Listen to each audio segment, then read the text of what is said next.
ተረጋጋ እባክህ። ለመነሳት ሞክር። አቢ ትንሿ እየን እኮ በሉብኝ። እማዬ ላውድ ያስበላችሁ።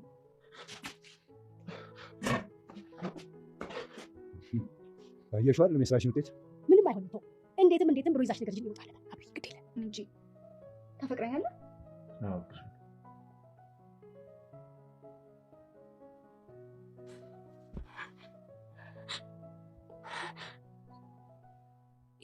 የኔ ዙልክ አንተ ልክ እንደዚህ ያልኩ ይዙ እኔ ልትጫወትክብኝ ምን ሆነሽ ነው? እዩ ቆይ ጓደኛሽ አይደለው እንዴ? ለምንድን እንደዚህ የሚደብቂኝ ግን? ምንድን ነው የደበቁሽ? መቅደስና ይዞ ምንድን ነው ያላቸው? ምን እንዳትዋሽ ንገሪኝ እባክሽን። ውይ ትንሿ ማን ነግሮሽ ነው? ምኑን? ስለነ መቅዲ። እዩ እውነት ነው ማለት ነው? አዎ ጓደኛዬ፣ በመሀላቸው ምንድን ያለው ብዬ እኮ ደጋግሜ የምጠይቅሽ ኢዛና ከባድ ሰው ስለሆነ ነው። የኔ ይዞ ነው እንደዚህ ያደረገው? አዎ ትንሿ ሳይረፍድ ማውቅሽ እንዲሁም ላንቺ ጥሩ ነው።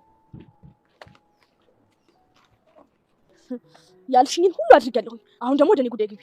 እሺ አቶ ልዑል ምን ማድረግ ነው የምትፈልጊው? ልዑልን ብቻ አይደለም አራቱንም ማሳበድ ነው የምፈልገው። እንዴት አድርገሽ ነው ግን አራቱንም የምታሳብጃቸው? ቀላል እኮ ነው። ሁሉንም ለማሳበድ ሁሉም ጋር መዳረስ አይጠበቅብኝም። ደካማ ጎናቸውን ማወቅ ማለት ይኸውላችሁ የማንገመት ሴቶችን ድራማ እየሰራ እነሱን ማሳበድ አለብን። ከቤታቸው መውጣት እስኪፈሩ ድረስ ጭንቅላታቸው በደንብ አድርጎ መረበሽ አለበት። ከዚያ በኋላ ሴቶችን መንካት ምን ያህል ከባድ እንደሆነ ለእነሱ ብቻ ሳይሆን በዙሪያቸው ላሉ ሰዎችም በደንብ ማሳየት። ስንቅለሰለስላቸው እውነት መስሏቸዋል ለካ። አሁን ሁላችሁም ራሳችሁን ካዘጋጃችሁ መጀመር እንችላለን። እባካችሁ ምንም ጊዜ ማጥፋት አልፈልግም። አራቱን ከዛ ግቢ ብን ብሎ እንዲጠፉ ነው ማድረግ እንፈልገው። የእኛ ፍላጎት ይሄ አይደል እንዴ? ለማንኛውም ራሳችሁን አዘጋጁ። ትልቅ ስራ ነው የምጠብቀን። እንደሚሰራው አይ ቅሌት መተዳደሪያችሁ የሆናችሁ ሰዎች እንደ አበሽ አሰራር ቢሆን ማይኔ መተዳደሪያችን ብቻ ሳይሆን መታወቂያችን ነበር። ዝም በል እባክህ። ስትይኝ እኮ እንዴት እንደሚያደርጋት አላየህም? እንዳንተው ለማልቀስ አይጠበቅብኝም። ገና ጠጋ ብዬ ኪዲ ስለ አብርሽዬ ነው እኮ የምትለኝ። አብርሽ ወይ እስቲ ወደ ኋላ ዙር።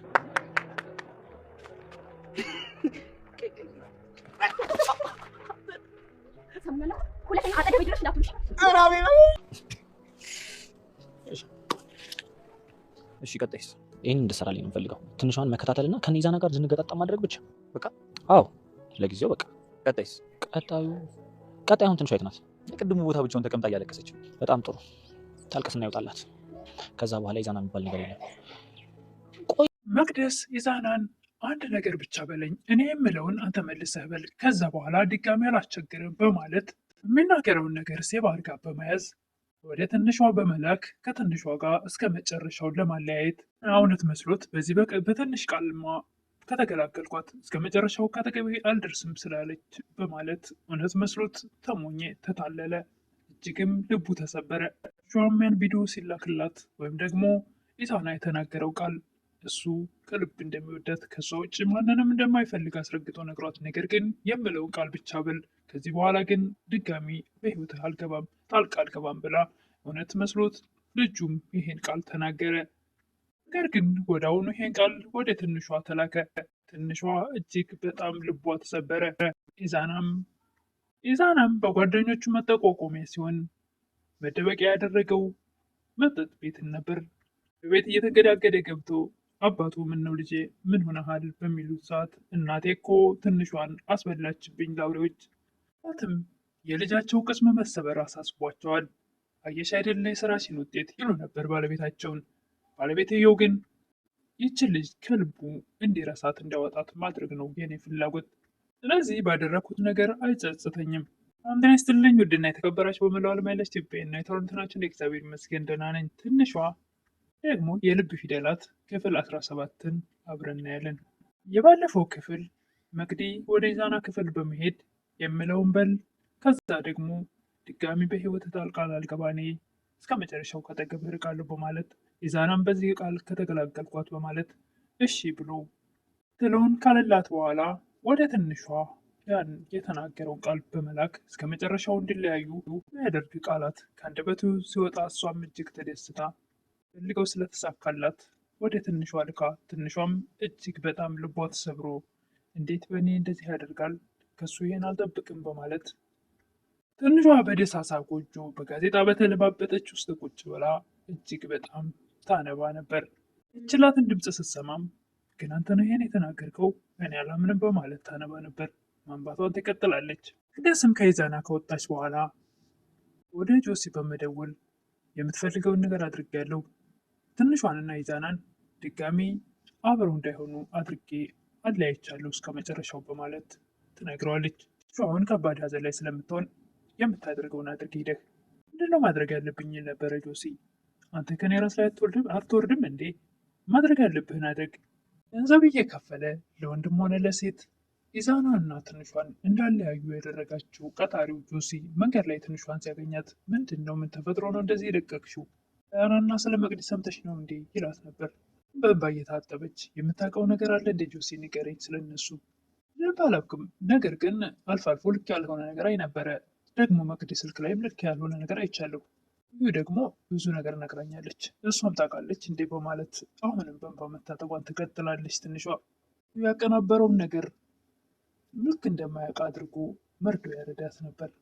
ኢዛናም ከዛች ጋር ያን ቃል ተነጋግሮ ሲጨርስ ወደ ውጭ ሲወጣ ከጆሲ ጋር ትንሿ የምታውቀው ነገር የለም።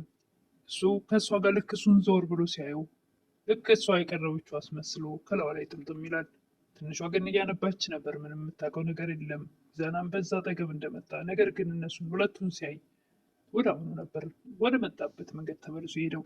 እናም ተመልሶ ወደ ቤቱ ሄዶ እጅግ በጣም በመበሳጨት እና አንገቱን ደፍቶ ግቢ ውስጥ ቁጭ ሲል እናቱ ምንድን ነው ምን ሆነ ተፈጥሮ ነው ምን ሆነህ ነው ይሉት ነበር። ሸዋን በእናቱ ምክንያት እንዳጣ ስለገባው ከዛ ከቤት ስላስወጣችበት ስላባረረችበት በጣም ተበሳጭቶ ምንም ቃላት ሳይተነፍስ ወጥቶ ከግቢ ድጋሚ ይሄዳል። የትንሿ ጓደኛ ይዙ ቀርታ እዩ ጓደኛ እያወቅሽ ለምን አልነገርሽኝም ስትላት ትንሿ ምኑን ነው የምነግርሽ እንዳደበቅኝ ምንም ነገር ነው ማን ነገረሽ ሰማሽ እንዴ ትል ነበረ እዩ። ስለ መቅድና ስለ ኢዛና አንቺም ታውቂ ነበር አይደል? አዎ አውቅ ነበር። በመሀላቸው ምንድን ነው ያለው ያልኩ ስጠይቅሽ እኮ መልስ አትሰጭኝም ነበር ትል ነበረ እዩ። ትንሿም በዛን ሰዓት እኮ በምጠይቅኝ ሰዓት ምንም ነገር አልነበረንም፣ አሁን ነበር አብረን መኖር የጀመርነው እኮ በጣም ከባድ ሰው ነው ትል ነበረ እዩ። የኔ ኢዛና ነው ይሄን ያደረገው ትል ነበር ትንሿ። አዎ እንደውም ሳይረፍድ ማወቅሽ ጥሩ ነው ትላት ነበር ጓደኛዋ። ትንሿ ጓደኛ እዩ ለመቅዲ ያልሽኝም በሙሉ አድርጌያለሁ፣ አሁን ደግሞ የኔ ተራ ነው ትል ነበር።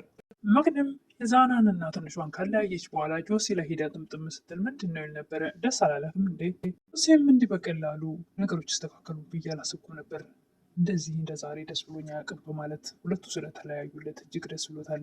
ቀጣይ ምንድን ነው የምናደርገው ይል ነበረ ጆሲ። መቅድም ምንም ማድረግ አይጠበቅብህም፣ ሁለታቸውም በራሳቸው ወጥመድ ወድቀዋል። ስለዚህ ከአሁን በኋላ ምንም አይነት ሴራ መጠንሰስ አይጠበቅብህም ትል ነበረ።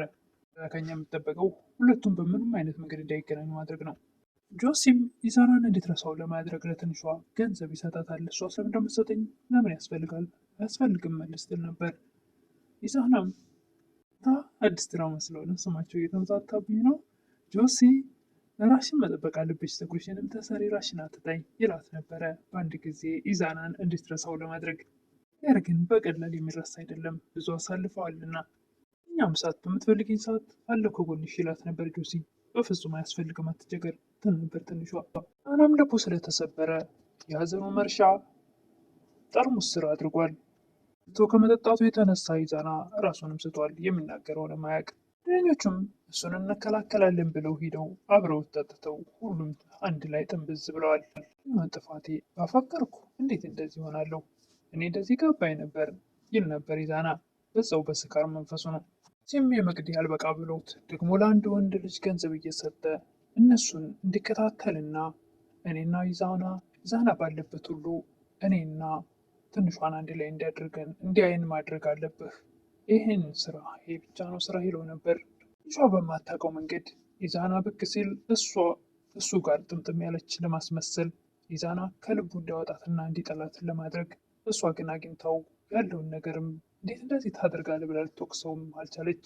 መቅዲ ጓደኞቿን ሰብስባ የማንገመት ሴቶቹን ድራማ እየሰራ እነሱን ማሳበድ አለብን ትል ነበረ። ታቸው መውጣት እስከሚከብዳቸው ድረስ ጭንቅላታቸውን መረበሽ አለብን ትል ነበረ እዩ።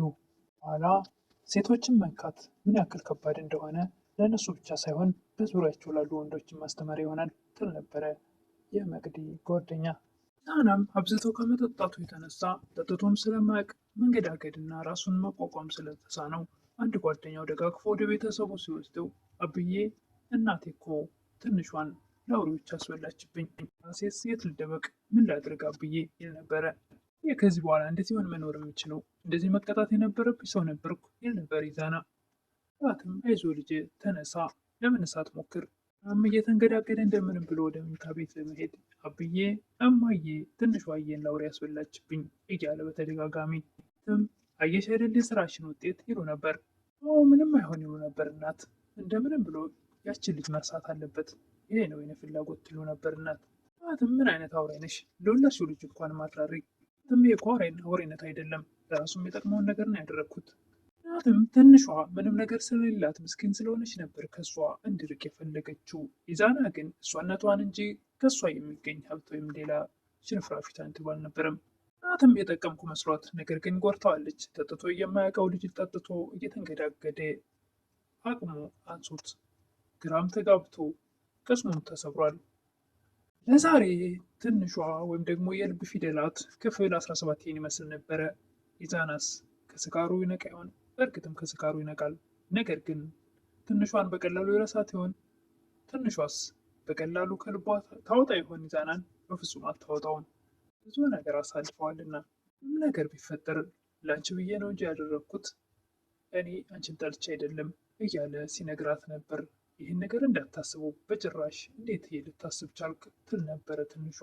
አሁን ይሄ ሲፈጠር ምን ይሰማት ይሆን? ጆዋና ኢዛናም ድጋሚ እንዳይገናኙ ጆሲ ጠባቂ በዙሪያቸው አስቀምጧል። ጆሲን ሲያይ እሱ አጠገቧ ይሄዳል። በዚህን ሰዓት በቃ ጠልታኛለች በሚል ትርክት ኢዛና በፍጹም ወደ ትንሿ ሊቀርብ አይችልም።